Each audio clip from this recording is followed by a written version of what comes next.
News crunch. Here's a bright idea, use a light bulb to eavesdrop. He and his team used minute vibrations on a hanging light bulb to reconstruct audio from within a room. They dubbed their creation lamp phone point to measure that vibration at a distance. NASA's team mounted an electro-optical sensor to a telescope. This would capture the light from the bulb and translate changes in the amount of light into voltage, which could be fed into a computer. NASA's team played 2 songs inside the office, Coldplay's Clocks and the Beatles' Let It Be. Comments on musical taste aside, the system successfully recovered the songs. True, they sounded quite a bit muffled, like something played very loudly over a phone, but they were unmistakable. It was even good enough for both songs to be successfully identified by Shazam. Dozens of major Twitter accounts hacked in massive Bitcoin scam. Former President Barack Obama, presumptive Democratic presidential nominee Joe Biden, Microsoft co-founder Bill Gates, Tesla CEO Elon Musk, Amazon CEO Jeff Bezos, entertainer Kanye West, and former New York City Mayor Michael Bloomberg all fell victim to the hack. Tech companies like Apple and Uber also posted the scam message. The attack was likely the most high-profile and successful hack in Twitter's history. The widespread nature of the scam messages make it likely that Twitter itself was hacked, rather than individual accounts. Cameron Winklevoss, co-founder of the Gemini cryptocurrency exchange, said that its Twitter account had a strong password and 2-factor authentication enabled, but was still hacked. Just goes to show nothing is truly hack-proof. Hence more cybersecurity personnel are needed more than ever. Jeffco official warns of cybercrime against employees. The criminals are sending termination phishing emails and meeting invites, and citing COVID-19 as the real reason for the messages, cybersecurity experts said. Employees are working from home in far higher numbers since the COVID-19 outbreak hit, and scammers have seized on the increased telework environment and uncertainty surrounding the pandemic, officials said. Google Chrome bug could let hackers bypass CSP protection, update web browsers. Cybersecurity researchers on Monday disclosed details about a 0-day flaw in Chromium-based web browsers for Windows, Mac and Android that could have allowed attackers to entirely bypass Content Security Policy (CSP) rules since Chrome 73. CSP is an extra layer of security that helps detect and mitigate certain types of attacks, including cross-site scripting, XSS, and data injection attacks. With CSP rules, a website can mandate the victim's browser to perform certain client-side checks with an aim to block specific scripts that are designed to exploit the browser's trust of the content received from the server.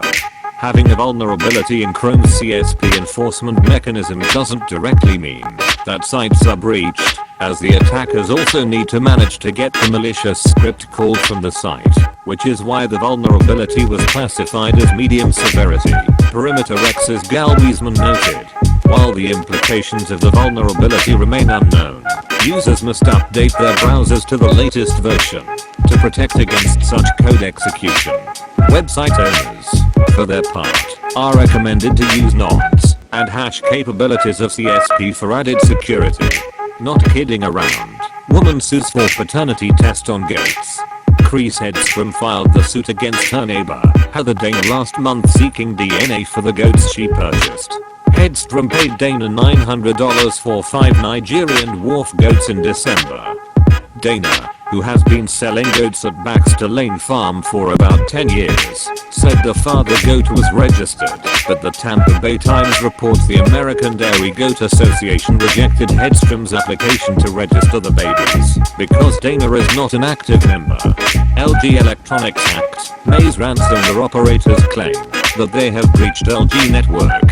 The Maze ransomware operators have claimed that they had breached the South Korea LG Electronics.